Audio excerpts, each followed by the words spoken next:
Bom dia. Gente, vamos começar. Ainda tem muita gente para chegar, mas em respeito aos que já chegaram, né, vamos iniciar, tá ok? Bem, gente, esse então é o segundo dia do módulo básico, tá? Quem vai fazer a apresentação aqui é o Ronan Kolansky. Ele é servidor aqui da casa, trabalha lá na consultoria legislativa, né, na área de orçamento e finanças, tá? Ele é graduado em Ciências Contábeis pela UFMG e pós-graduado em Gestão Pública pela Escola de Contas do Tribunal de Contas do Estado de Minas Gerais. Tá? Então, com vocês, sem muitas delongas, Ronan. Obrigado. Bom dia, gente. A gente vai fazer a apresentação sobre... Só um momento.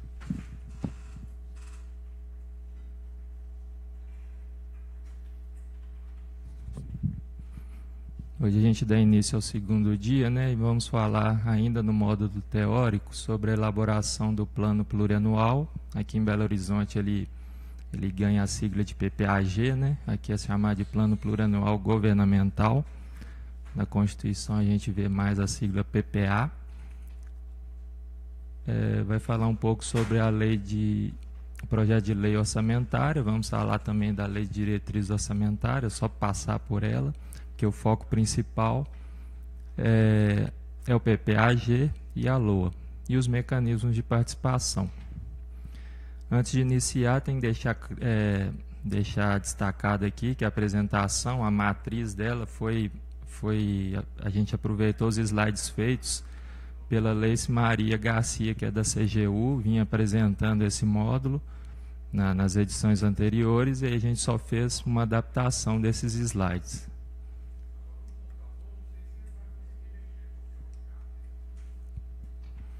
A apresentação está toda estruturada nesse sumário. São 4 itens que a gente vai passar, iniciando pela relação entre planejamento e orçamento públicos.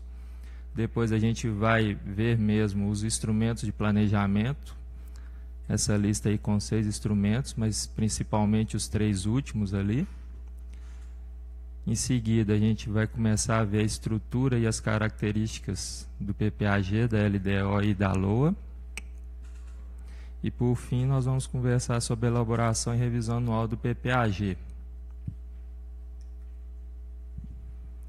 Inicialmente, a gente tem aí, né, os conceitos, né, uma definição bem resumida de planejamento e orçamento. O que seria a questão do planejamento? Inicialmente, um governo teria que visualizar quais são as situações que ele pretende mudar, né? O que, vamos dizer assim, incomoda o governante e o que ele pretende fazer para melhorar aquilo. Então, através dessas percepções, ele define os meios e visualiza os recursos que ele tem disponível para poder alterar aquela situação. O orçamento seria um reflexo desse planejamento, só que em termos financeiros. Então, um exemplo disso poderia ser, por exemplo, o governo pretende melhorar a situação da educação, né? Pegar um exemplo bem genérico. E aí ele entende que para isso ele precisa construir escolas.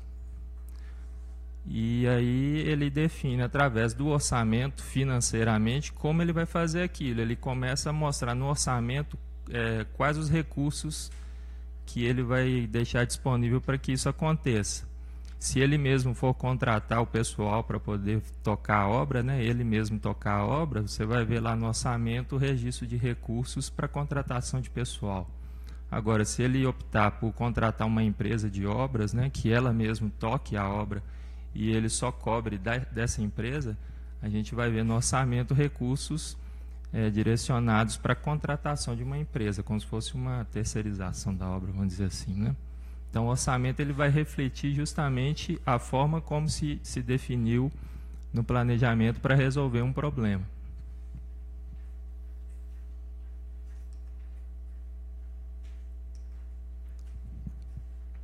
Então, o orçamento público, ele nada mais é do que o programa de trabalho do Poder Executivo, onde são planejados a forma como os recursos vão ser obtidos, como que as receitas, né, que o governo precisa, elas vão ser obtidas normalmente através de tributos, né, da arrecadação de tributos. O custeio dos serviços públicos nas diversas áreas, né, saúde, educação, quanto isso vai custar, e os investimentos que se pretende fazer nas diversas áreas também. Por esses 3 itens, a gente pode dizer que o orçamento é um instrumento essencial da administração pública. É preciso, porque ele precisa refletir compatibilidade entre as ações, o que ele deseja fazer, os problemas que ele pretende corrigir e a quantidade de recursos disponíveis. Isso tem que ser compatível. A gente não pode ter, né, teoricamente, a gente não pode ter um orçamento em que o governo pretende mudar o mundo, ver as cifras, né? Não há recurso suficiente para tanto. Então, ele tem que refletir essa compatibilidade.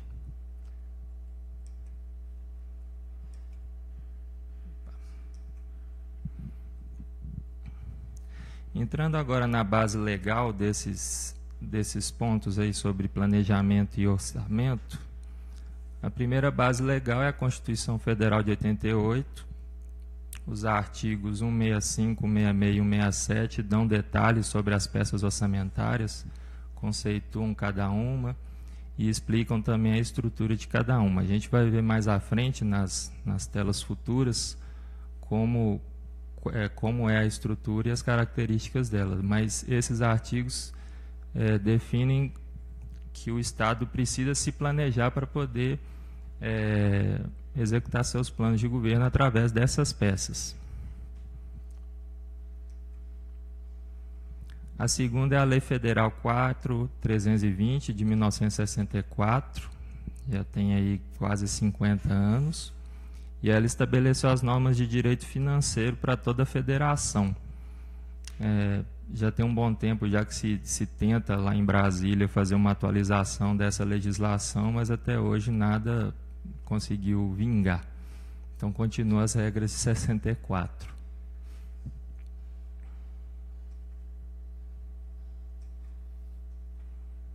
Um pouco mais recente, a gente tem a Lei de Responsabilidade Fiscal, Lei Complementar 101 de 2000, que aí criou algumas regras sobre a responsabilidade de gestão fiscal. Estabeleceu alguns limites de despesa, né?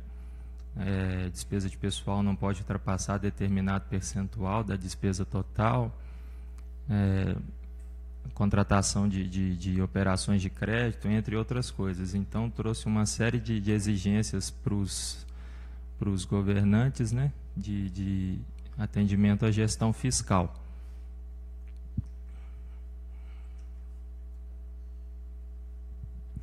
Temos também a Portaria 42, de 1999, do Ministério, à época, né, Ministério de Planejamento, Orçamento e Gestão, que começou a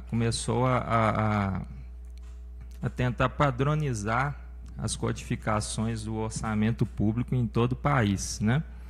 Para evitar que cada município, cada estado tivesse uma codificação própria, o Ministério do Planejamento, Orçamento e Gestão, à época, soltou essa portaria estabelecendo códigos e nomenclaturas de funções, subfunções, que são, na verdade, mais à frente a gente vai ver mais detalhes, mas seria as nomenclaturas dadas para as políticas públicas, né? Então, para evitar que cada município desse um nome, né, tivesse uma classificação própria, o Ministério soltou essa portaria. Essa outra portaria também, a Interministerial 163 de 2001, ela foi emitida pela Secretaria de Tesouro Nacional e a Secretaria do Orçamento Federal, também veio com esse intuito de padronizar as normas gerais para se consolidar as contas públicas. Essas portarias, elas garantiram que os balanços, né, ao final de cada exercício, pudessem ser reunidos em informações padronizadas, né? Então, hoje, por causa dessas portarias, é possível a gente visualizar o balanço do estado de Minas Gerais, que seria a soma de todos os demonstrativos dos 853 municípios mineiros, né? E também o balanço nacional, que aí já seria de todos os municípios da federação. Então, essas portarias permitem essa consolidação das contas públicas. Já no âmbito municipal, a gente tem a lei orgânica que regula, faz a regulação federal, faz como se fosse uma repetição, né, do que está previsto na Constituição, só que adequando os termos para a realidade municipal, para o alcance do município. O regimento interno da Câmara, que fala sobre a tramitação das peças orçamentárias, os prazos, tudo que precisa ser respeitado aqui na discussão dos projetos aqui pelos vereadores.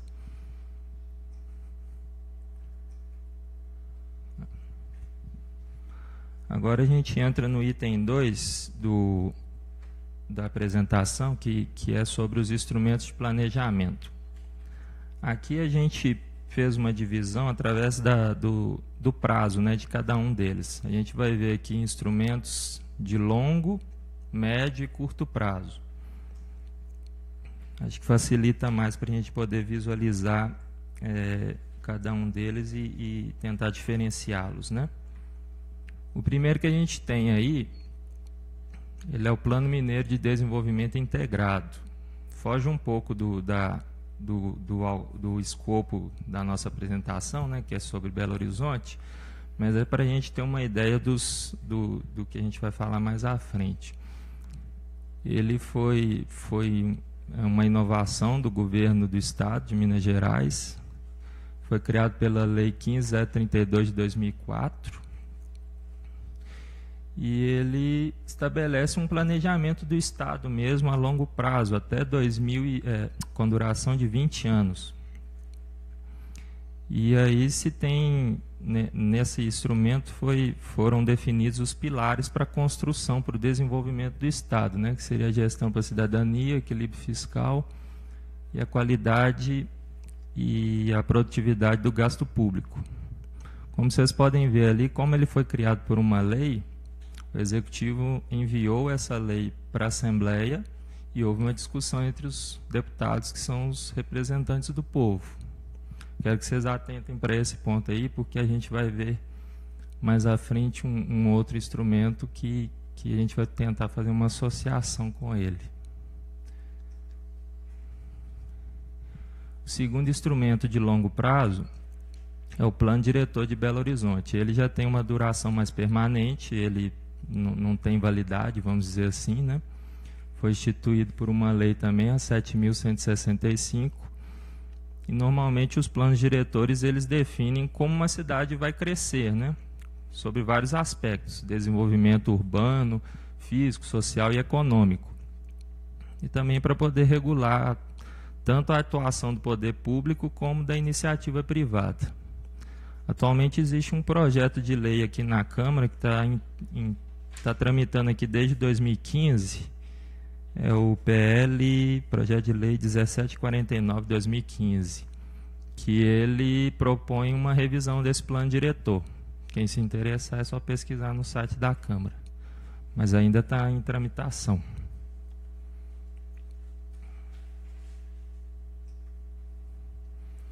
O terceiro e último instrumento de longo prazo, ele tem esse nome aí, Plano Estratégico BH 2030, e é ele que eu quero comparar com o PMDI do Estado.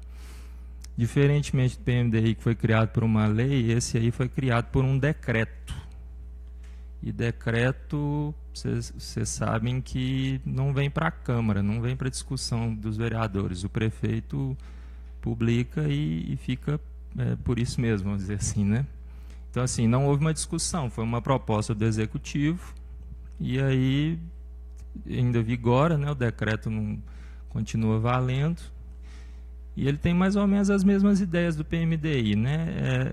É um planejamento de longo prazo, ele tem duração até 2030, como o próprio nome diz, e só que assim, por esse motivo dele ter sido criado por um decreto, ele não tem muita garantia ele não tem muita consistência, né, muita firmeza. Ele pode ser derrubado a qualquer momento por uma nova gestão.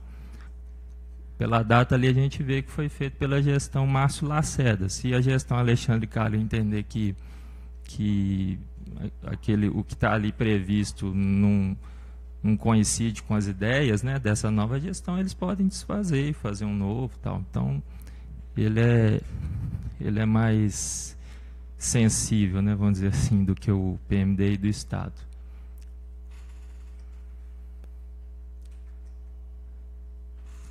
Nós entramos agora nos instrumentos de planejamento a médio prazo, começando pelo programa de metas do município, da gestão atual, 2017-2020. Toda nova gestão municipal ela precisa publicar em até 120 dias, precisa, né, apresentar até 120 dias um plano de metas que entra em discussão, né, com a população e acaba servindo de base para a produção das peças orçamentárias. A gestão atual fez isso em 28 de abril, publicou um comunicado no Diário Oficial e lá estabeleceu algumas ações para diversas áreas de resultado, né? A duração desse plano de metas também é de 4 anos, para toda a gestão do atual prefeito.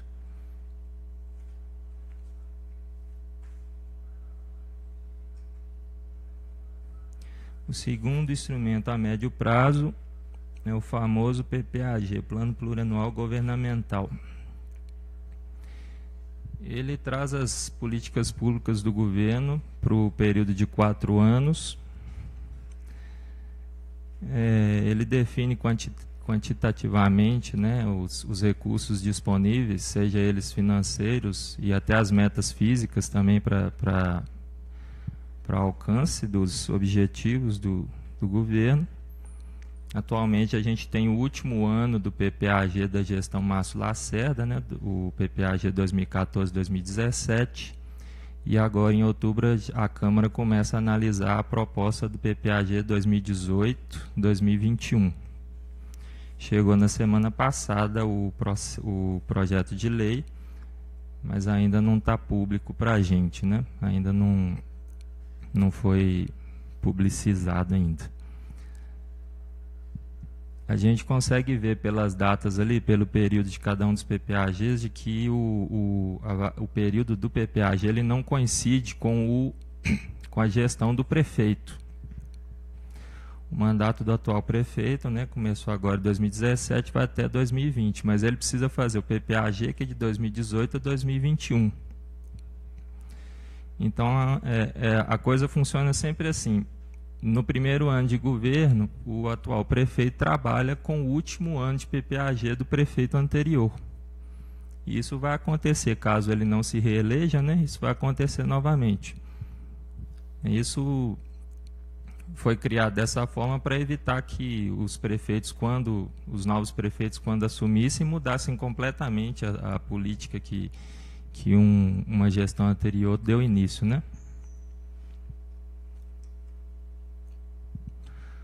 Por fim, agora, os instrumentos de planejamento de curto prazo. A gente tem a Lei de Diretrizes Orçamentárias, ela tem duração de 1 ano, ela só vale para 12 meses, ela faz referência normalmente ao ano seguinte, né? Na semana passada também foi publicada a LDO 2018, que definiu as diretrizes para o orçamento de Belo Horizonte para 2018.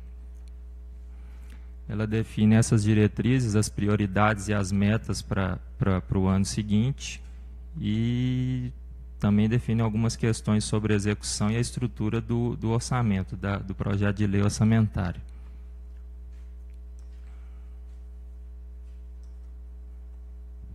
E o último instrumento de curto prazo é a própria lei orçamentária anual, que aí, com base no que foi aprovado na LDO, ela estabelece a ação do governo também por um período de 1 ano, mostrando os valores que vão ser alocados em cada ação, em cada programa de governo, né?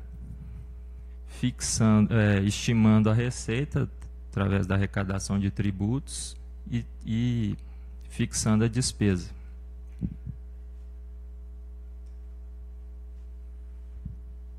Esses instrumentos de planejamento, eles precisam também manter uma certa coerência entre eles, eles precisam ser compatíveis. Então, começando desde o plano diretor, né, no caso, trabalhando aqui só com o cenário de Belo Horizonte, o plano diretor, o plano estratégico, o BH 2030, até quando ele durar, né,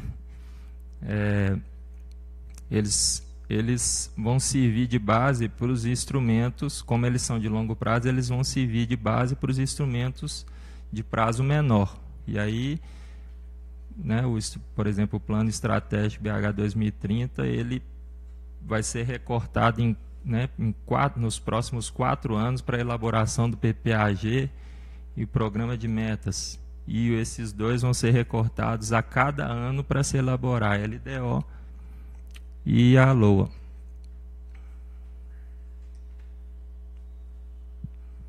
Essa tela também mostra a integração necessária entre as peças orçamentárias e também mostra o ciclo da elaboração delas. E é interessante notar aqui que mesmo nesse período em que acontece a elaboração e a discussão, né, na Câmara dos projetos de lei do plano plurianual e da LOA, ao mesmo tempo, acontece a execução orçamentária desse ano, 2017, e o controle e avaliação dessa execução orçamentária, que acaba servindo de subsídio para a elaboração, né? Os números acabam sendo utilizados para se construir os planos futuros. Então, a elaboração acaba acontecendo com o carro andando, né? E isso serve de subsídio para essa elaboração. Como já dito anteriormente, essa tela também dá outra ideia da integração. O PPAG lá em cima, ele acaba servindo de base para todas as LDOs em cada ano, e as LDOs vão levando isso para cada uma das leis orçamentárias, na sua correspondência ali, né? 2014, a LDO 2014 vai subsidiar a LOA 2014. Isso aconteceu para o último PPAG e vai acontecer para o que está vindo agora.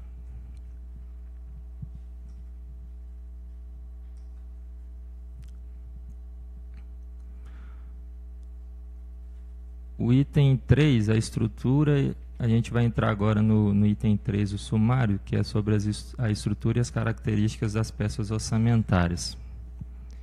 Inicialmente, a gente vai tratar aqui da tramitação das peças, e aí a gente tem aqui na lei orgânica do município esses artigos que falam sobre essa tramitação. O artigo 24, ele garante a participação popular, né, no processo de elaboração dessas leis, né?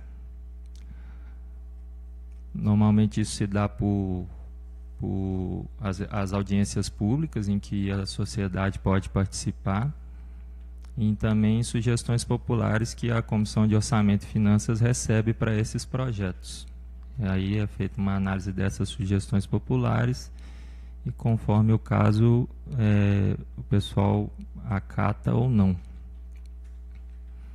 Os artigos 83 e 84 falam da participação da Câmara nesse processo.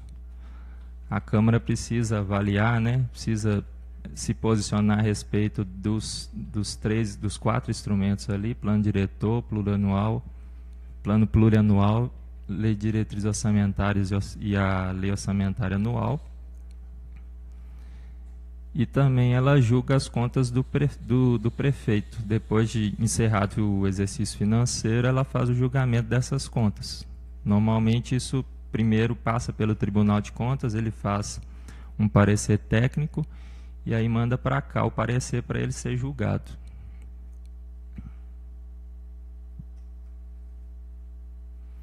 O primeiro instrumento que a gente vai falar é da Lei de Diretrizes Orçamentárias. A atual, a LDO 2018, atual não, né, que foi aprovada recentemente para o ano que vem, é a Lei 11.070.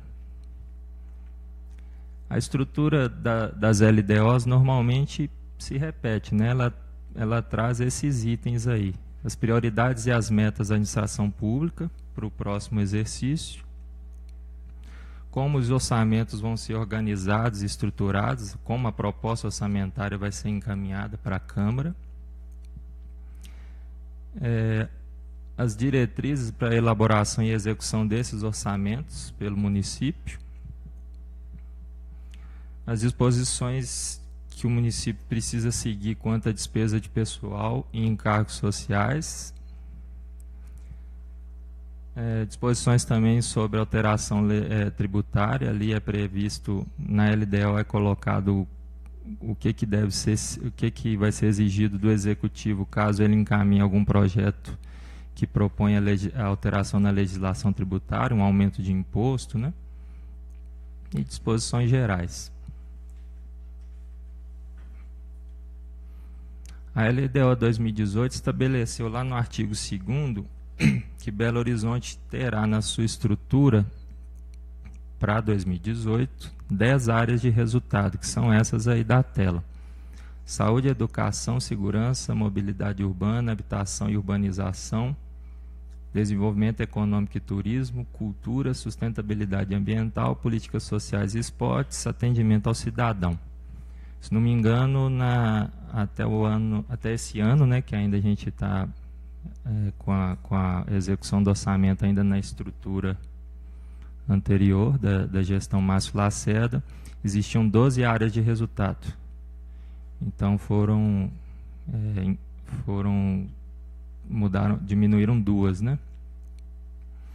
E aí essas áreas de resultado, elas precisam ser replicadas nos instrumentos seguintes, na LOA para 2018 e no PPAG. Precisa haver essa coerência entre as peças orçamentárias.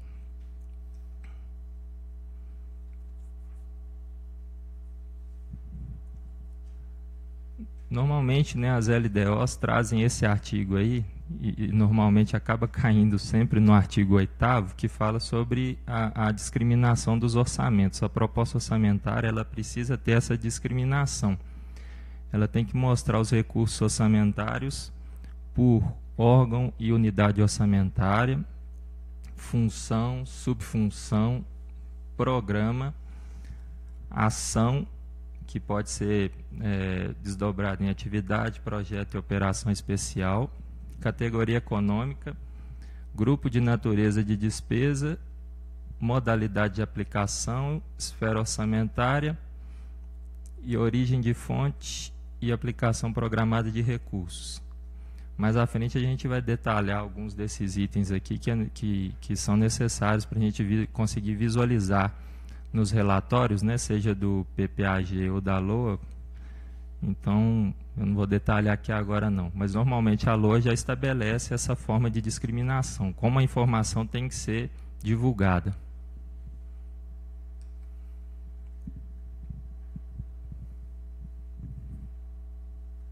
Normalmente também a LDO, ela apresenta, até o ano passado, ela trazia um anexo que tem esse nome, né? Prioridades e metas para o ano tal. Aqui eu peguei o caso da LDO 2017. Como eu disse anteriormente, a LDO faz um recorte no plano plurianual do ano que ela se refere, né?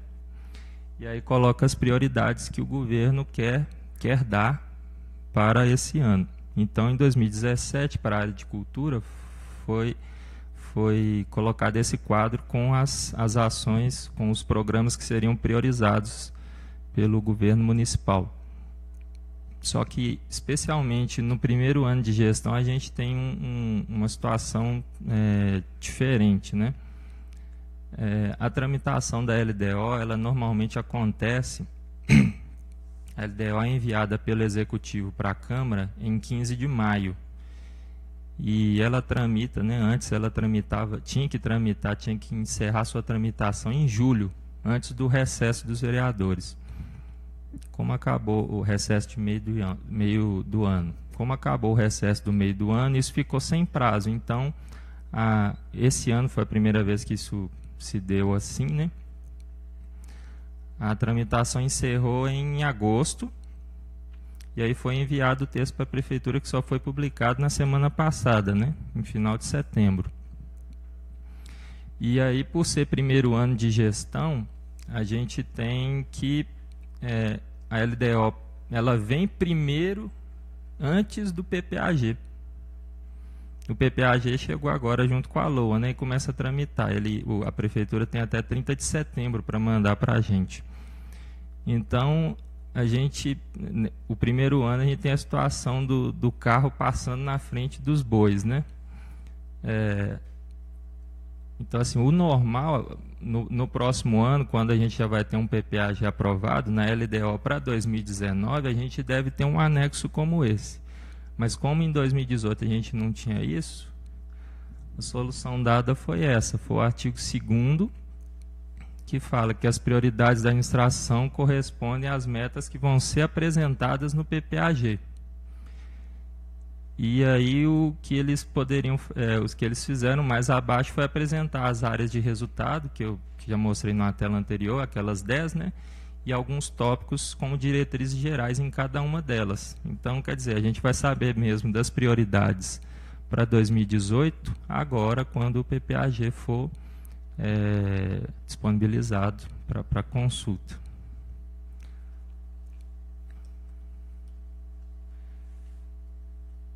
Agora a gente vai entrar na parte das classificações orçamentárias, que vão servir para a gente analisar tanto o PPAG como a LOA. Só um instante aqui, gente, para eu beber água.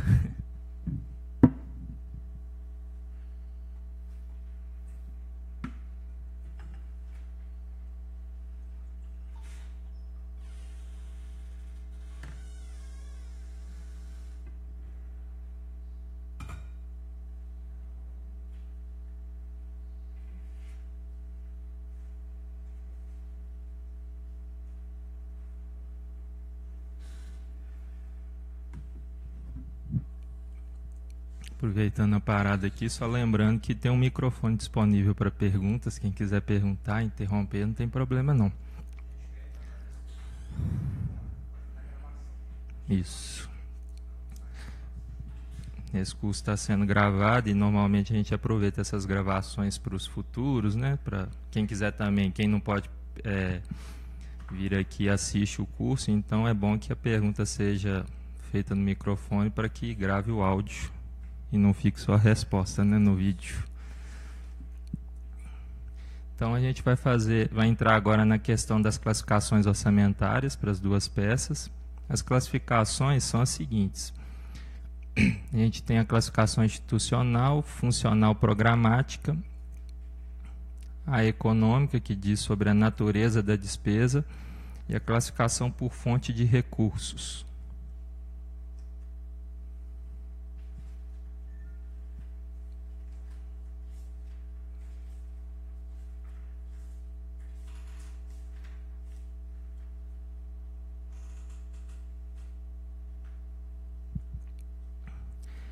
Para a análise do PPAG, a gente, basicamente, voltando aqui na tela,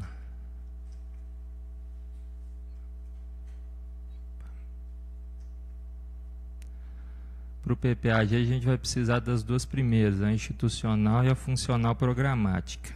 Para a análise da LOA, a gente vai precisar de todas elas, né, para a gente entender os códigos, né, aquela numeração extensa. Então, a classificação institucional. Nessa classificação, a gente tem aí o uso são 8 algarismos que são utilizados para poder codificar a estrutura do órgão público, né, para poder identificar o órgão público que tem aquele crédito orçamentário, que vai executar aquela despesa. Os dois primeiros algarismos dizem respeito ao órgão, né? É o primeiro nível da estrutura organizacional do município. É uma secretaria, né? Secretaria de Saúde, Secretaria de Educação. Os dois algarismos seguintes são da unidade orçamentária, representam um serviço daquele determinado órgão. Já seria um setor abaixo, né? Hierarquicamente ligado àquele órgão. E os 4 algarismos seguintes já é da unidade administrativa, é um agrupamento hierárquico abaixo da unidade orçamentária. Então a gente tem, assim, mais à frente a gente vai ver exemplos, mas aqui a gente pode usar um que seria o seguinte. Imagine ali que existe um crédito orçamentário e o órgão que tem esse crédito é a Secretaria Municipal de Serviços Urbanos. Estou usando um exemplo aqui, eu nem sei se na atual estrutura tem essa secretaria, mas é só para exemplificar mesmo. Aí o órgão seria essa secretaria. Abaixo dela teria a unidade orçamentária, que seria, por exemplo, a SLU.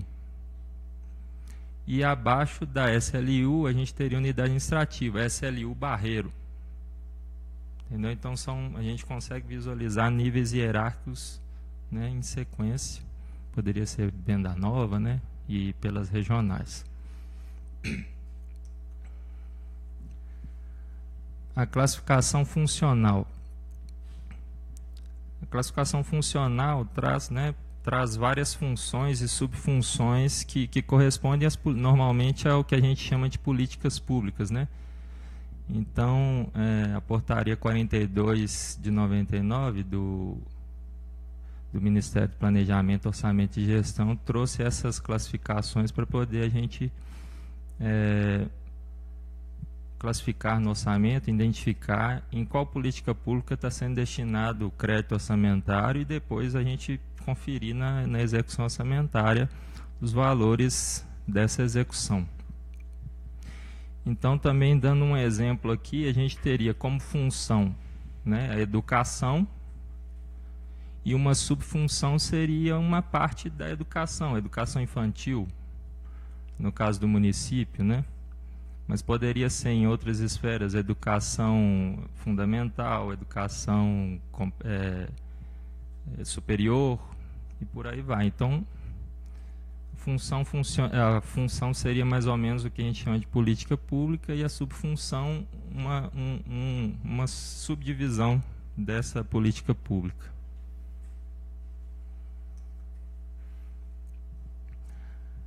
A classificação programática, ali a gente começa a visualizar quais são os programas de governo mesmo, né? A gente consegue ver assim bem próximo do que a gente escuta nas campanhas políticas, o que o pessoal pretende fazer, os programas de cada governo. E aí são os programas que são montados para a realização dos objetivos estratégicos que vão constar no PPAG, para o quadriênio que o PPAG contempla.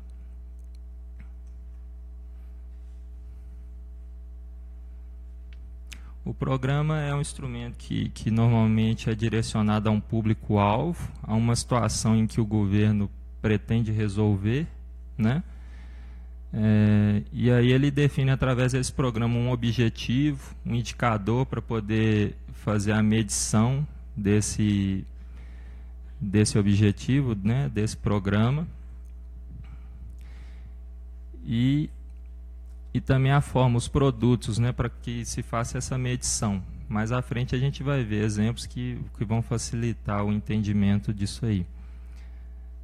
No caso de Belo Horizonte, existem duas tipologias de programas, que são os finalísticos, que entregam diretamente à sociedade algum produto ou um bem, né, ou algum produto ou um serviço.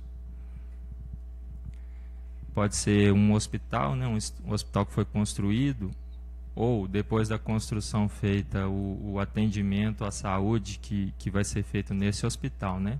Pode ser tanto um bem ou um serviço. Ou então ele pode ser também um programa de apoio administrativo, que normalmente esse apoio administrativo ele ajuda no objetivo final que o governo define,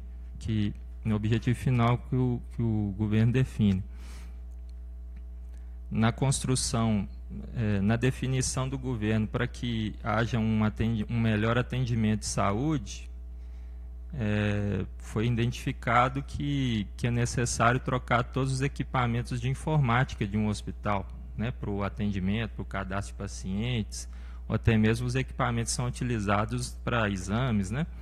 Então, isso seria um programa de apoio administrativo, ele não é considerado finalístico, mas ele está associado a uma finalidade que é melhor atender o cidadão.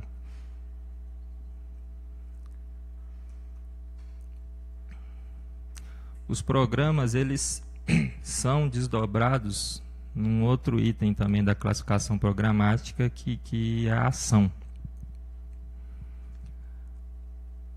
A ação é um instrumento que objetiva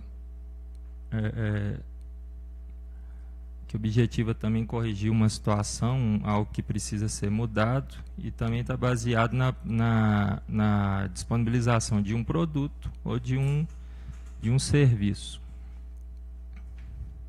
Nela, esse nível de detalhamento é que traz quais os valores das despesas orçamentárias que vão ser, né, que foram estimadas para a execução daquele programa. Ela traz os resultados para se alcançar e também traz os custos daquela ação, tudo que foi estimado para que aquilo acontecesse. Voltando ao exemplo, né, a construção de hospital, ali vai ter a estimativa dessa construção, o que vai ser, que o governo entendeu que vai ser necessário em termos de recursos orçamentários para que aquilo saia do papel.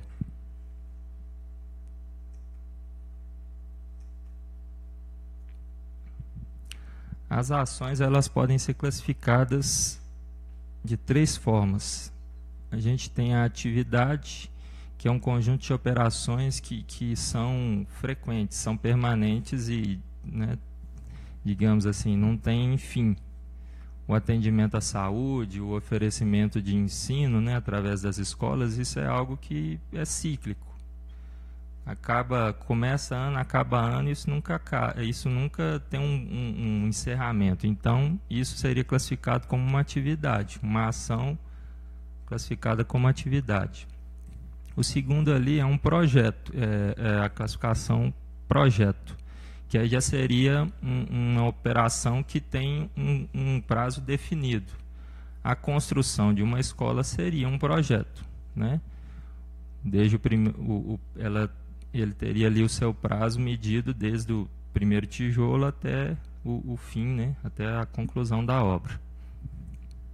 E normalmente o projeto ele acaba gerando para a administração pública uma atividade, né? A partir do momento que essa escola for construída, passa a ter ali um oferecimento de uma atividade que aí vai ser o ensino, né? As matrículas para os alunos, e aí começa a escola a oferecer vagas continuamente. E o terceiro ali é o operação especial. Ele normalmente não traz não gera nenhuma manutenção de ações para o governo, não, porque ele está ligado mais à função de encargos especiais. Tem muito a ver com aquelas informações sobre dívida interna e externa. Então, são mais registros no orçamento do quanto de recursos vão ser destinados para pagamento de juros. Então, normalmente, eles não geram para a sociedade nem para o governo um produto, um serviço que precise de manutenção.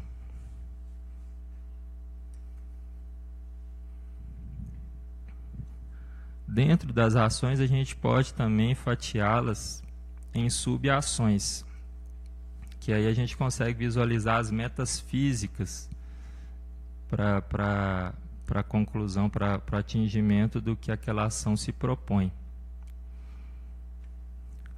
E aí, da mesma forma, ela pode ser tipificada, né, em finalística, quando produz, oferece um bem ou um serviço para a sociedade, ou uma meta administrativa, que é algo que está vinculado a um objetivo final, mas que não oferece diretamente à sociedade, né, esse produto ou esse bem.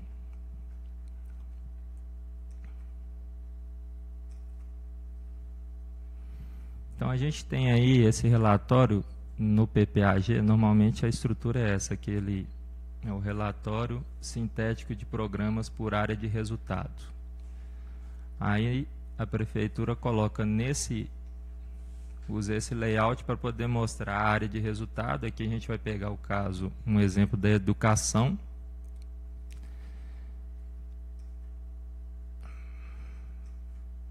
E aí a gente vai analisar esse programa aqui, o programa 205, expansão da educação infantil. Aqui, esse relatório, ele vem no livro todo do plano plurianual, a gente consegue visualizar por área de resultado quais são os programas que estão nelas, em cada uma delas, né?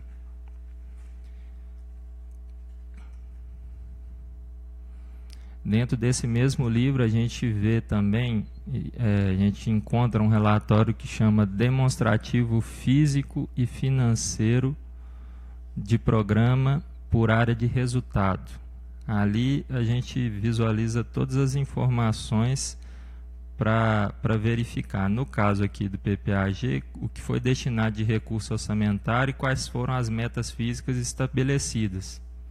Aqui a gente está, essa tela que eu usei aqui na apresentação é do PPAG 2014-2017, revisado em 2017. Então, vocês podem ver aqui, ó, 2014-2015, estão com esse E aqui na frente, porque em 2017 já existia os números executados. Então, tudo que está nessas colunas foi o que realmente aconteceu.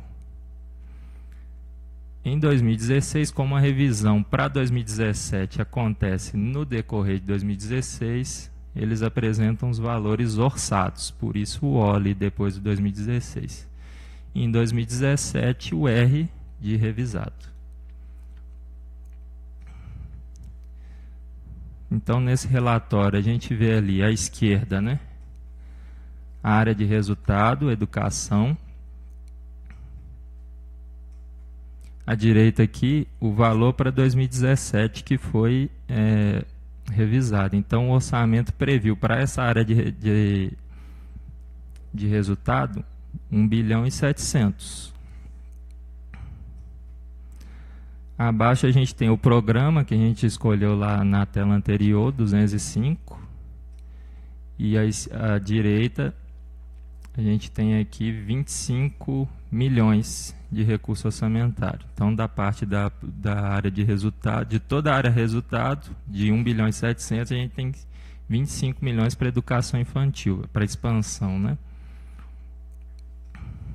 Dentro do programa, a gente tem essa ação aí, construção, ampliação e reforma de unidades de ensino. A gente também consegue ver aqui o valor orçado, 16 milhões e 600.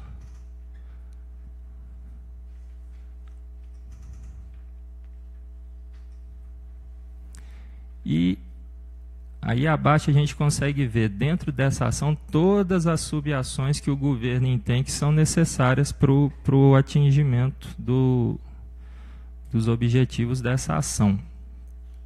Então, essa primeira subação aí, a construção, ampliação e reforma de unidades de ensino, ela tem o produto definido, é a UMEI.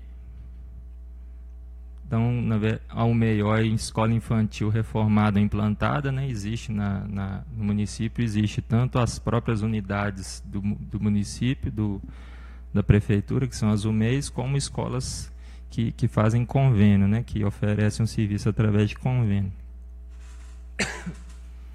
E a unidade de medida, que é a unidade mesmo. Então,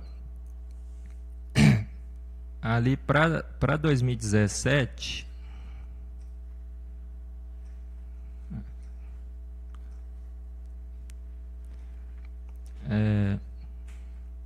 para 2017 a gente consegue visualizar que existem 2 unidades orçamentárias responsáveis pela execução dessa subação. A Secretaria Municipal de Obras e Infraestrutura e a SUDECAP, a Superintendência de Desenvolvimento da Capital. E para 2017 foi estabelecida a quantidade de 21 UMEIs ou escolas, né? sendo 12 para a secretaria e 9 para a SUDECAP. Então, nesse relatório a gente consegue visualizar isso aí, os valores que foram definidos no caso aqui, como foi a revisão, a gente encontra aqui os valores definidos para 2017. Pergunta lá. Tá perguntando.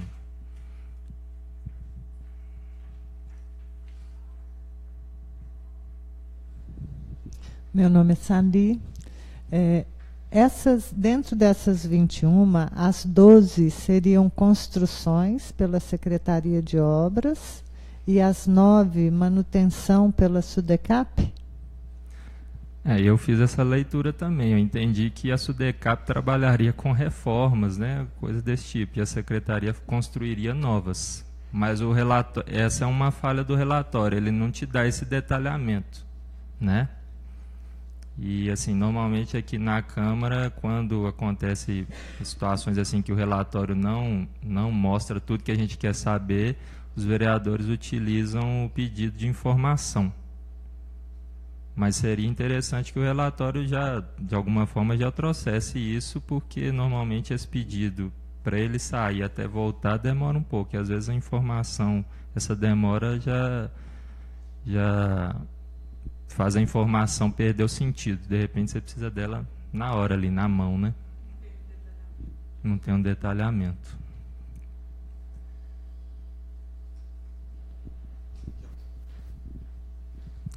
Deixa eu voltar aqui. Naquele item que foi mencionado da SMOB e SUDECAP, né? Eu não entendi a pergunta dela, mas... Como é que é? A pergunta que ela fez do item da SMOB e da SUDECAP? Sim.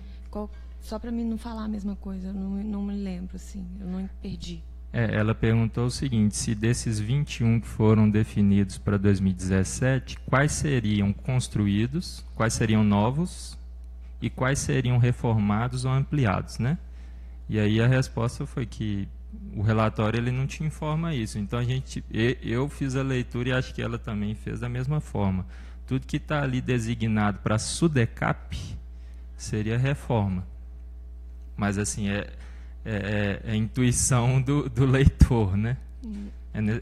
Tem coisas que é necessário, assim, não adianta a gente ficar deduzindo, né? Quem está fazendo tem que dizer, olha, 21, só que eu vou construir 10 e vou reformar 11.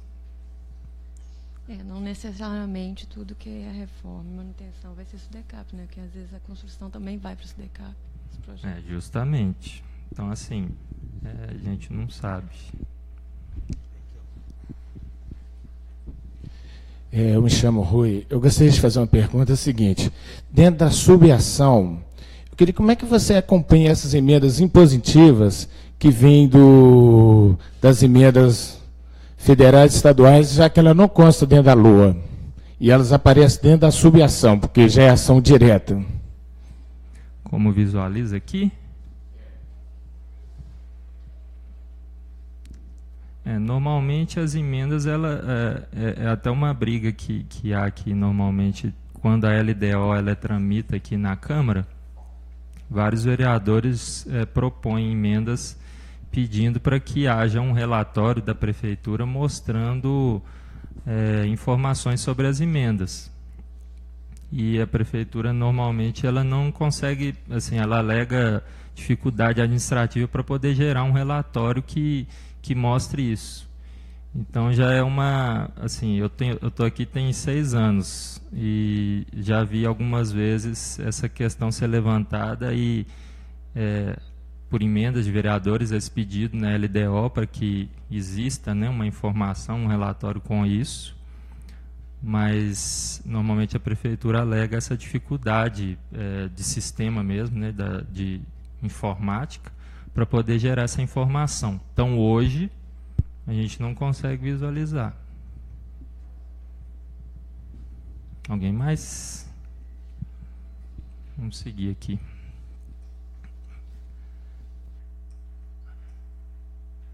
Deixa eu passar um por um.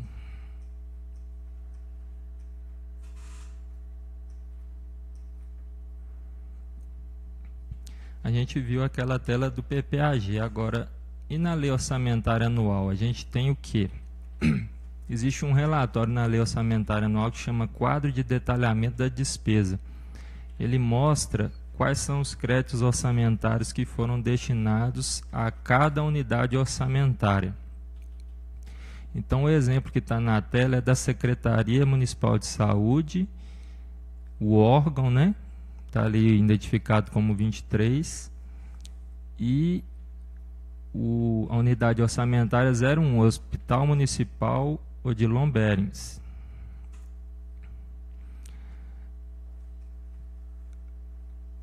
A ideia é que a gente tenha condição de analisar esses códigos aqui. Com o que a gente viu até agora, a gente consegue analisar aquele código ali circulado de azul. Mas existem outros códigos aqui que a gente vai ver nas explicações que vão vir a seguir, que são esse código aqui, que é a natureza da despesa, e esse outro que é a classificação por fonte de recursos. Então, com o que a gente viu até aqui, a gente pode fazer a correspondência de que aquele código em azul, que está ali, ó, 23, 01, 10, 302, 030, 26, 16, ele é, né, o órgão, a Secretaria Municipal de Saúde, o 01, Unidade Orçamentária, que é o Odilon Berens, o 10 é a função Saúde, o 302 é a subfunção Assistência Hospitalar e Ambulatorial, o 030 é o programa, é o atendimento ambulatorial, emergencial e hospitalar, e o 2616 é a ação, gestão da assistência hospitalar e ambulatorial. Essa codificação, gente, mais à frente uma tela vai ter o link que é do Manual de Elaboração Orçamentária e do plano plurianual. A Prefeitura publica esse manual todo ano e nele traz a codificação, essa codificação de todas essas classificações que a gente vai ver aqui. Não há necessidade e também é impraticável a gente decorar todos esses códigos. Então, assim, a ideia é entender os códigos, tentar visualizar o código e saber onde pesquisar para fazer essas correspondências.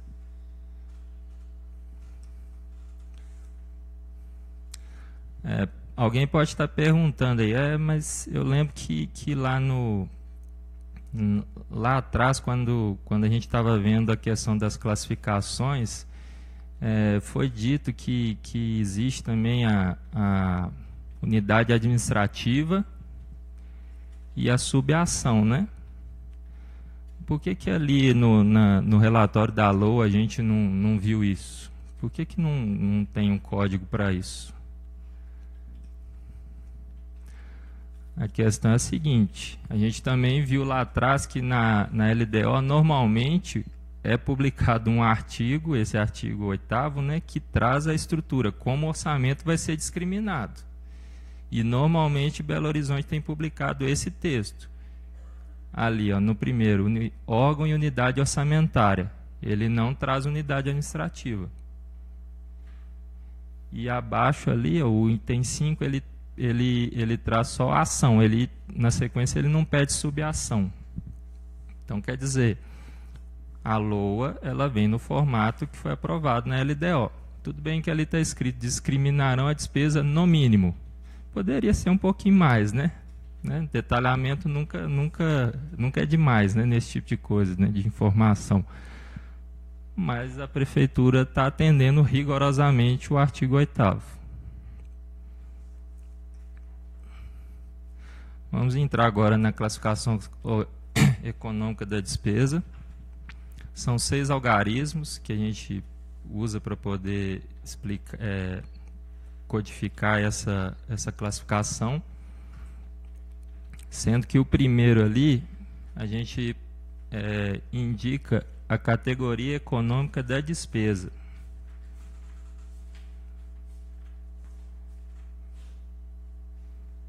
Aquele primeiro algarismo, eu vou ter condições de dizer o seguinte: a despesa que o crédito orçamentário que foi destinado para aquela despesa, né, ou na execução, quando a gente for verificar a execução, ela é uma despesa corrente, é de algo que é da manutenção da atividade do Estado, né, assim, compra de material, de consumo, ou é uma despesa de capital, é algo que agrega ao patrimônio público, é uma construção de um viaduto, são equipamentos para um hospital, computadores para uma repartição pública. Esse primeiro algarismo vai permitir isso. O segundo, o segundo algarismo ele permite ver se essa despesa foi feita com pessoal ou se foi compra desses insumos mesmo para funcionamento normal do serviço público, ou se foi para pagamento de dívida, né, do serviço da dívida. Os dois seguintes, o terceiro e o 4, eles mostram a modalidade de aplicação. Aqui, esses algarismos, eles permitem identificar se está sendo utilizado recursos diretos, né, do município para pagamento de fornecedores, por exemplo, ou se eu estou fazendo pagamentos para entes do município que estão ali dentro do próprio orçamento. Por exemplo, quando a própria Câmara, quando faz a execução do seu orçamento, na hora que vai fazer o repasse para o fundo de previdência, ela está fazendo pagamento para um ente dentro do próprio orçamento municipal. Então, existe uma codificação própria para isso. E existem também as situações de recursos que são transferidos de outros órgãos da federação. Exemplo, né? Muito se tem falado da possibilidade... nos últimos tempos a gente tem ouvido aí que Belo Horizonte, ou até mesmo o Estado, tem tentado, junto à União, passar a administrar o anel rodoviário. Imaginem que, ao invés de assumir isso, a União simplesmente ela dissesse, não, isso vai continuar ainda sob nossa responsabilidade, mas eu vou começar a te mandar recurso para você daí, que está próximo, fazer as melhorias, as intervenções necessárias. Existe uma codificação própria que vai aparecer ali, nesse terceiro e quarto algarismos. E o quinto e sexto algarismos, eles indicam o elemento da despesa. Aí é o objeto do gasto, é o nível mais detalhado da despesa. Ali a gente consegue ver se o dinheiro está sendo usado para pagar salários, 13º, está sendo usado para comprar material de consumo, né, material de escritório, para a contratação de serviços, né, de pessoa jurídica, locação de mão de obra. Então, o quinto e o sexto ali, eles mostram o nível mais detalhado da despesa. Então, retornando àquela tela que a gente viu os códigos lá. Vamos pegar aqui 3 códigos para a gente poder fazer as correspondências. O primeiro ali é o 319113. Mesma coisa, o manual também traz essa codificação. É só a gente identificar os números e fazer as correspondências. O primeiro ali, o 3, ele diz respeito à categoria econômica, são despesas correntes. É o usual do serviço público, né? São despesas corriqueiras. O 1 corresponde ao grupo. E ali diz respeito a pessoal em encargos sociais. Então, dinheiro foi relacionado, né, normalmente à folha de pagamento, alguma coisa nesse sentido. 91, modalidade de aplicação. Aplicação direta decorrente de operação entre órgãos integrantes dos orçamentos fiscal e da Seguridade Social. Aqui seria o caso que eu usei de exemplo, né? Imagine que a Câmara apurou a folha de pagamento e está fazendo o repasse da contribuição patronal para o fundo previdenciário, para o regime próprio de previdência dos servidores, que está dentro do mesmo orçamento. E o 13 ali é o elemento de despesa, obrigações patronais. É a parte patronal da Previdência. O segundo código, 339037. O 3 ali corresponde novamente a despesas correntes, é uma despesa, né, corriqueira. O outro 3, outras despesas correntes, é uma classificação genérica que se dá para esse tipo de despesa, mas meio que repete a classificação de cima, né? O 90 é a aplicação direta, então é o recurso direto daquele ente, não está sendo passado para outro ente dentro do orçamento e ele não recebeu de ninguém. A receita, o recurso é dele mesmo. E o 37 é o elemento, é locação de mão de obra. Normalmente se usa isso aí para os contratos de terceirização, né? Conservação, limpeza, serviço de vigilância. O terceiro código é esse aí, 449052. O primeiro 4 ali é a despesa de capital. Aí já é uma despesa que agrega valor ao patrimônio, né?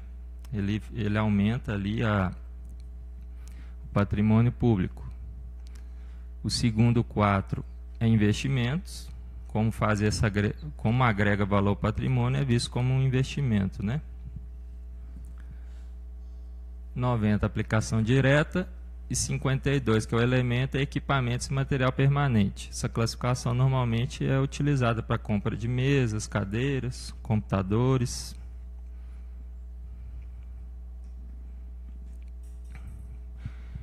Então essa é a classificação, a gente acabou de ver a classificação da econômica da despesa.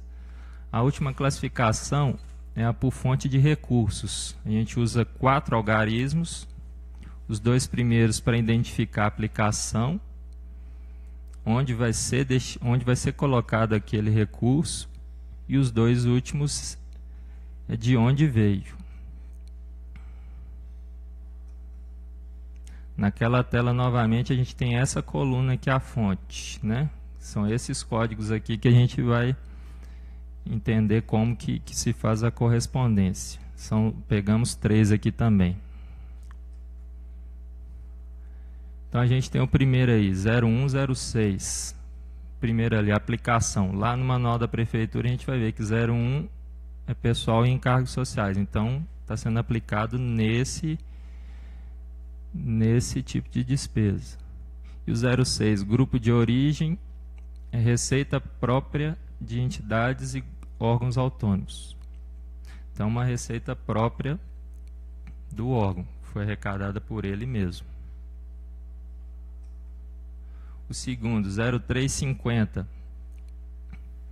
aplicação, outras despesas correntes, como a gente já disse anteriormente, né, despesas do cotidiano ali, do serviço público.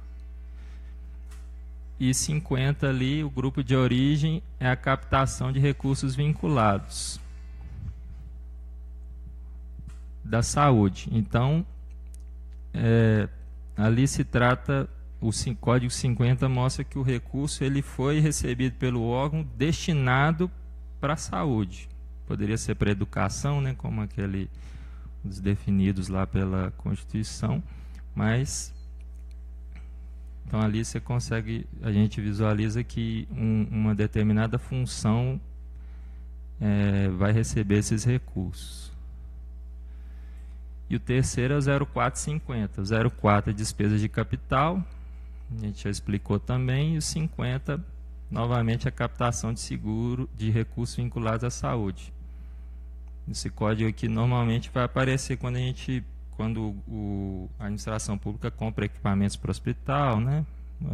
Equipamentos para realização de exames, esse tipo de coisa. Encerrada aqui a parte das classificações, agora a gente tem condição de ver toda a codificação presente no relatório aqui, no quadro de detalhamento de despesas da LOA. Os 3 códigos. O início ali é o que a gente já tinha visto, né? Que é a Secretaria Municipal de Saúde, Hospital de Lombernes, Função Saúde, Assistência Hospitalar e Ambulatorial, programa atendimento ambulatorial, emergencial e hospitalar, a ação gestão de assistência hospitalar ambulatorial. Aí vem a parte da classificação econômica da despesa. Categoria econômica, despesas correntes, o grupo pessoal e encargos sociais, modalidade da aplicação, aplicação direta entre órgãos do mesmo orçamento, né? Orçamento fiscal, obrigações patronais e, por fim, a classificação por fonte de recursos. Está sendo aplicado em pessoal e encargos sociais, e a receita é própria da entidade que está executando o orçamento. Alguma pergunta dessa classificação para a gente entrar no quarto item? Não?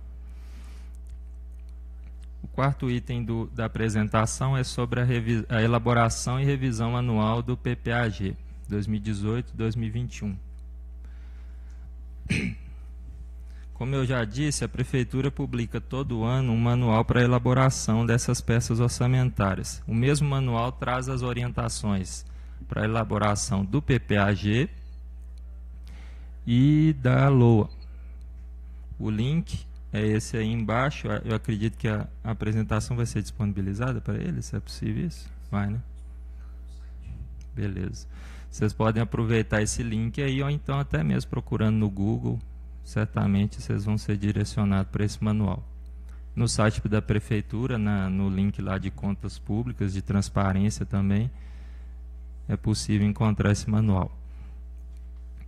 Normalmente o manual ele apresenta aproximadamente umas 250 folhas, 250 páginas, e traz tudo, assim, conceitos sobre todas essas classificações que a gente viu aqui, inclusive boa parte do conteúdo aqui foi extraído de lá, e também traz as codificações para que a gente faça essas correspondências, né? Como eu disse, não tem como decorar tudo.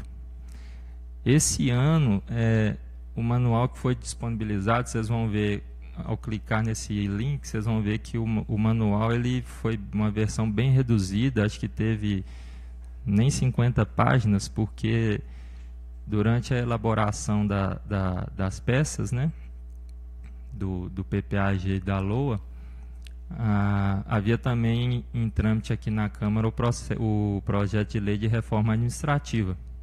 Então havia uma expectativa do Executivo de alterar toda a estrutura do município e, consequentemente, essas codificações sofreriam mudanças. Então, por isso, esse manual não consta, ele tem a versão dele é reduzida por causa disso. A época da sua publicação não tinha uma estrutura ainda sacramentada, né, publicada. Então, para vocês terem uma ideia de um manual assim do tamanho normal, sugiro também que vocês procurem o de 2017, e aí vocês vão ver que em vez de elaboração vai estar revisão do PPAG. Mas dá uma ideia do porte mesmo, normal desse manual. Como que funciona, né, o fluxo e a tramitação tanto do PPAG como da LOA, vem nesse manual dizendo o seguinte: a primeira etapa é os órgãos técnicos da Prefeitura fazem um levantamento da estimativa de receita, no caso PPAG para 4 anos e da LOA, e aí da LOA para o próximo ano, e a partir dessa estimativa o que pode ser fixado de despesa. Também eles fazem uma análise do cenário financeiro e econômico, e aí eles fazem uma reunião, normalmente é na sede da Prefeitura, reunindo todos os órgãos da estrutura da Prefeitura para que seja, né, vamos dizer assim, dado o pontapé inicial para a elaboração do PPAG e da LOA. Depois, cada órgão setorial da administração, no segundo passo ali, cada órgão da administração pública começa a definir os seus programas, os valores que precisam define primeiro seus programas, ações e subações dentro ali da sua área de atuação, né? Sempre com suporte da Secretaria Municipal de Junta de Orçamento. Isso logo depois da reunião. Terceiro ali é a elaboração do orçamento setorial. Aí, com base nos programas que foram feitos na segunda etapa, aí se começa a definir os valores que vão ser necessários para a execução dos mesmos. Cada setor começa a definir isso. O gestor de cada setor aprova ou não, e aí fica sempre, né, internamente há um vai e volta desses processos até a versão final de cada orçamento setorizado. E aí depois disso cada órgão faz o lançamento no sistema informatizado que chama SOF, Sistema Orçamentário Financeiro, que aí toda a administração do executivo visualiza, né? A quarta etapa é a análise e a consolidação orçamentária. Aí já depois desse lançamento no sistema, a Secretaria Municipal de Planejamento faz a reunião de todos os dados, avalia a consistência, né, dessas questões todas, e aí vai fazendo ajustes necessários até chegar na versão final para enviar à Câmara, que foi o que aconteceu na semana passada.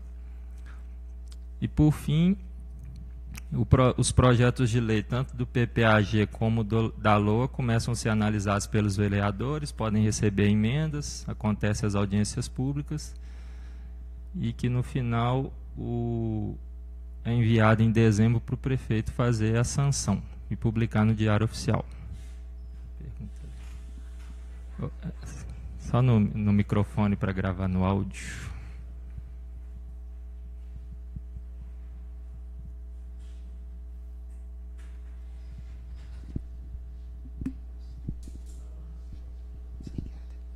O PPAG 2018-2021 e a LOA 2018 já estão disponíveis no portal da Câmara?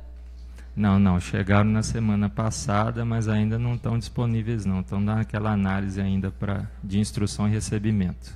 Ah, tá, então a gente ainda não consegue ter acesso pelo... Ainda não.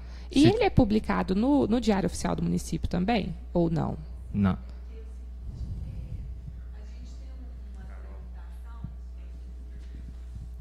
O regimento interno, ele é anterior à Lei de Responsabilidade Fiscal, que garante a participação popular. Então, a gente tem que fechar aí, encaixar dentro do prazo regimental, que era anterior à Lei de Responsabilidade Fiscal, um prazo para participação popular. Então, o que a gente faz para poder garantir isso? A gente não publica oficialmente, então a gente não distribui oficialmente o projeto, mas a gente deixa ele disponível na página da Câmara. Então ele fica lá como um anteprojeto, disponível tanto para acesso dos vereadores e da sociedade, e depois ele é distribuído. Entendeu? Então ele já está disponível? Ainda não, como anteprojeto ainda não, ele ainda está numa fase para poder chegar lá no portal da Câmara. Tá? Ele está numa fase de conferência para saber se é isso mesmo, que nós recebemos do Executivo, todos os arquivos e tudo. Assim que terminar essa conferência, ele vai lá para o portal como anteprojeto. E ele só vai ser distribuído e ganhar número depois da audiência pública, porque aí é o momento que a gente abre o prazo para poder receber as sugestões populares. E já tem previsão da audiência? Não, ainda não. Nós temos um cronograma previsto para ser aprovado hoje na Comissão de Orçamento e Finanças. Tá bom? Mas isso tudo é divulgado, tá, gente? Isso tudo vocês podem acompanhar lá pelo portal dentro da Comissão de Orçamento. E minha dúvida era essa, ele sai no DOM também ou não? Porque semana passada a gente procurou, eu não achei. Não, ele sai, mas só no momento que ele ganha número. Ah, entendi. Então Entendeu? vai ser só depois da audiência pública. Sim. Tá bom, obrigada.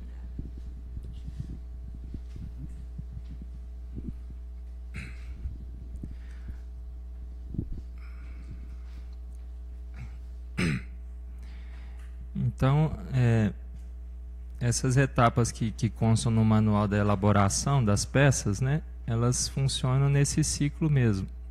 Ciclo de gestão tem muito a ver com o ciclo de gestão do PPAG, que se inicia ali na elaboração. No caso, a elaboração ela já aconteceu no executivo, né, até a última semana, que eles normalmente utilizam até o último dia de prazo para poder fazer. A implantação, né, dentro do fluxo normal, ela deve acontecer em 1º de janeiro de 2018, e aí começa também a fase de monitoramento e avaliação, que aí vai, imagino eu, que deve acontecer até, vamos colocar assim, até 30 de setembro, que é o prazo que eles vão ter para enviar a nova revisão. No próximo ano estaremos aqui para poder fazer um curso, só que ao invés de tratar da elaboração do PPAG, nós vamos tratar de revisão dos outros 3 anos que restam do PPAG. Essa avaliação e monitoramento é que vai dar subsídio para o pessoal fazer essa revisão. Se a execução pretendida avançou, certamente os números para os próximos anos vão ser alterados, né? Então essas adequações vão ser feitas na revisão.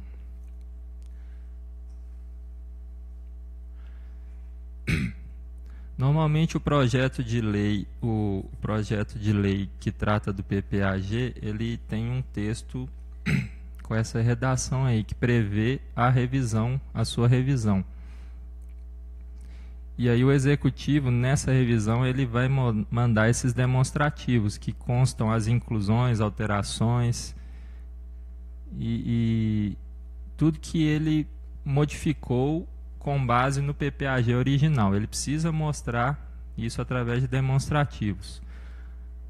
Além disso, também precisa ter um demonstrativo de programas e ações que porventura tenham sido excluídos ou incluídos e as razões do executivo ter feito aquilo, né? É necessário ele fazer isso. Esse artigo, né, o texto dele continua também garantindo ali a realização de audiências públicas para que a sociedade participe, tome conhecimento do projeto. E aí também, através das sugestões populares, né, haja uma atuação bem próxima com a sociedade, a ideia é essa. E ali fala novamente sobre o projeto de revisão anual.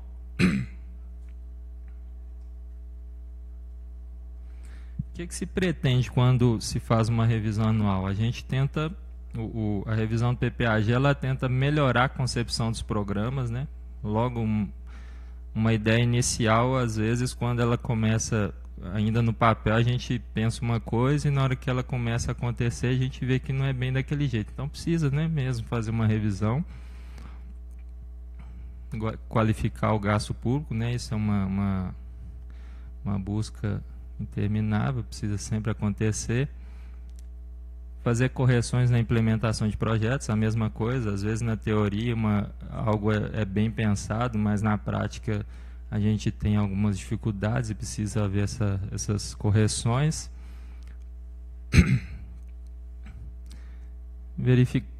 Essas alterações também às vezes são necessárias para que os resultados tenham mais efetividade. O aperfeiçoamento das ações de governo é necessário também, a revisão permite dar condições para que isso aconteça. E verificar também a questão da transparência e adequação dos objetivos, né?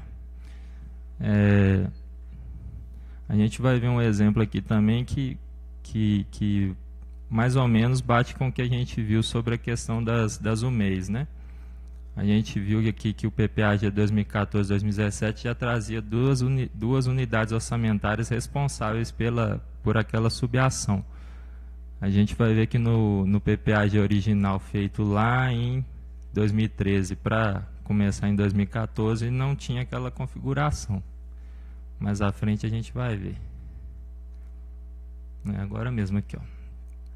Aquela mesma tela que a gente viu sobre o programa 205, lá em 2013, quando chegou aqui para análise, estava a subação ali embaixo, estava, né, construção, ampliação, reforma de unidades de ensino, produto ou MEI ainda em unidade, de medida unidade, só que naquela época só a SUDECAP era responsável. E em 2017 não tinha previsão de nenhuma. Tinha mais, a execução estava mais concentrada nos outros 3 anos.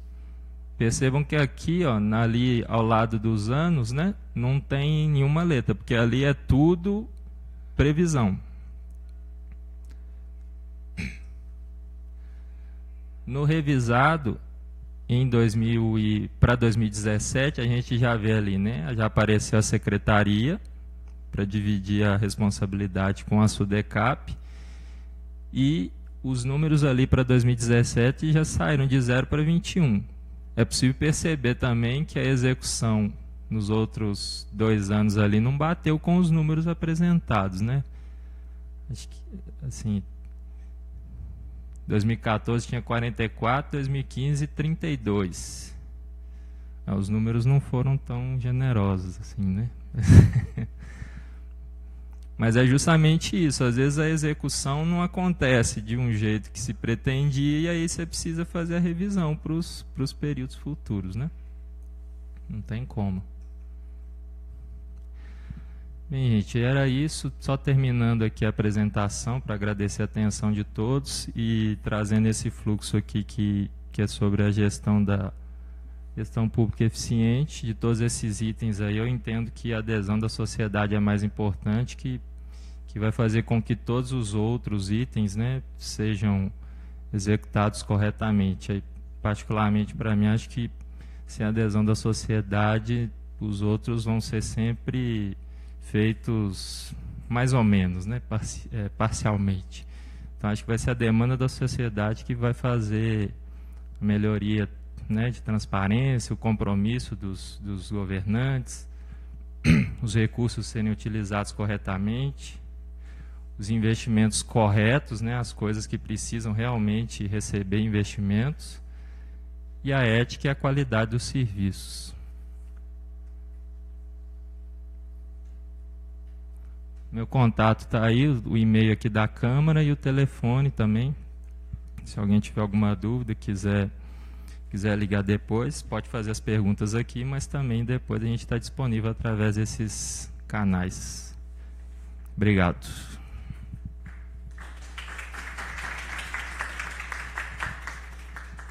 Perguntas?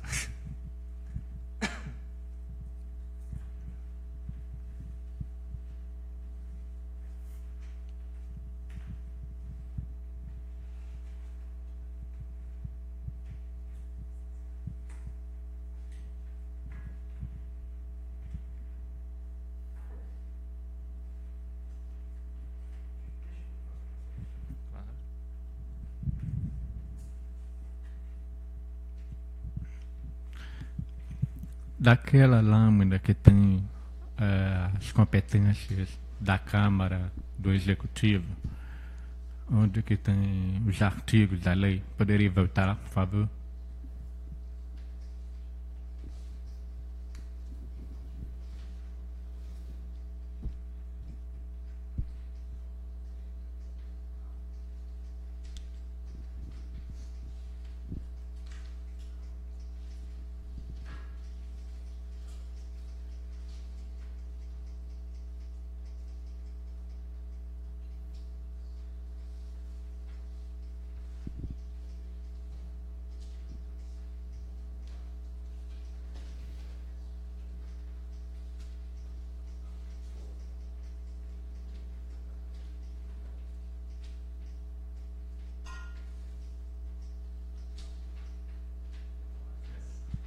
Essa competência privativa à Câmara Municipal do artigo 84 de fazer o julgamento anualmente das contas prestadas. Esse deveria ser papel do Tribunal de Contas do Estado.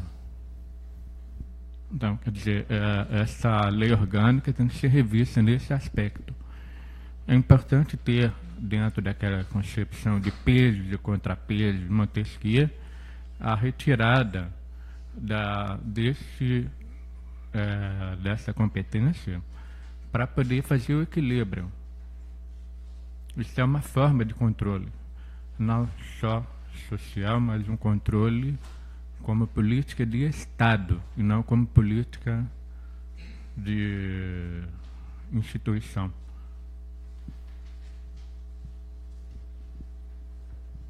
Quer falar, Carol? Normalmente o tribunal ele faz o parecer técnico, né, o parecer sobre as contas, né, e aí manda para cá. E aí a Câmara faz o julgamento desse parecer, não é mesmo? E assim, o tribunal, evidentemente, faz o julgamento técnico. Aqui, normalmente, se faz o julgamento político, né? Então, é baseado... Acaba que, de certa forma, o tribunal participa do julgamento, né? Pode ser que a decisão dele, né, em termos políticos, não seja acompanhada pelos parlamentares. Mas, de certa forma, ela é dividida, né? O julgamento é dividido, né?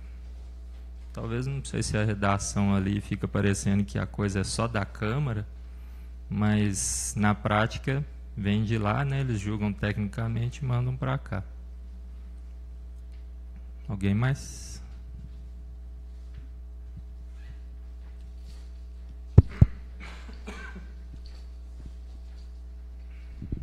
Gostaria de... A lei 11.070, a LDO, você colocou barra 2018? Ah, devo ter errado. Espera aí. Errei. 2017. Ela foi publicada em 2017, mas ela se refere a 2018. Mas a lei é 2017. É. Né? Tá. Lei 11.070 de 2017. Tá, obrigada. Ninguém mais?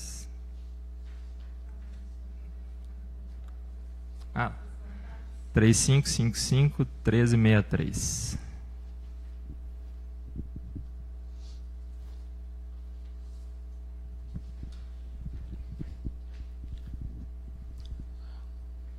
É difícil de visualizar as despesas, os investimentos de secretarias quando se utiliza a própria estrutura administrativa para poder fazer o serviço.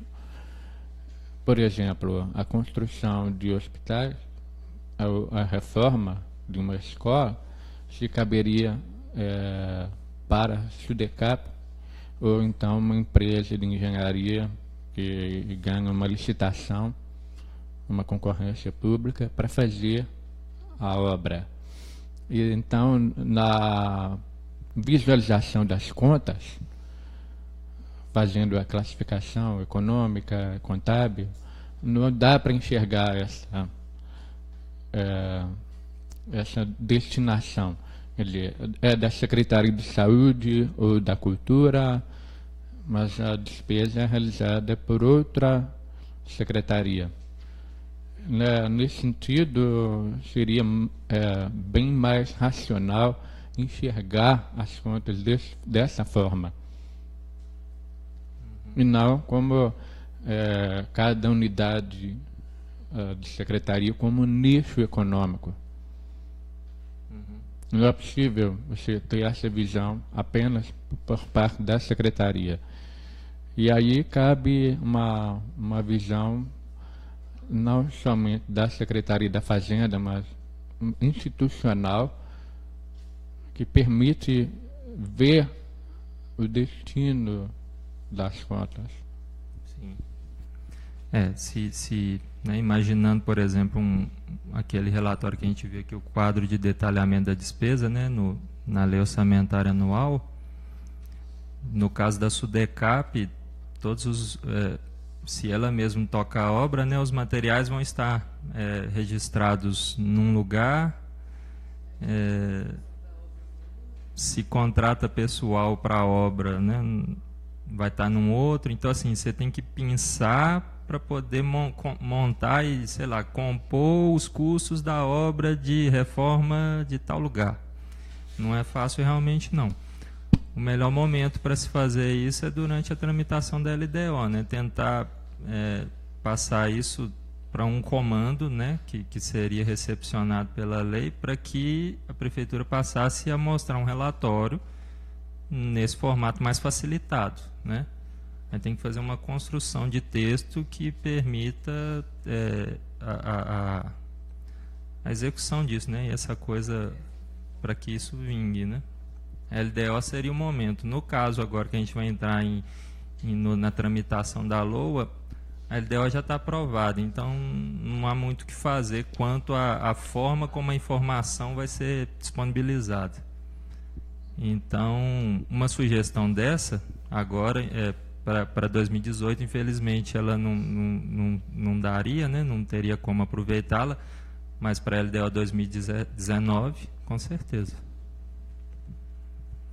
Gente, antes de encerrar mesmo, só lembrando que hoje à tarde tem prestação de contas da Prefeitura às 13h30. Quem se interessar para continuar ainda nessa vibe, né, de orçamento público, pode participar na Comissão de Orçamento e Finanças, 13h30 aqui na Câmara. É uma oportunidade para ter mais contato com o assunto. Obrigado.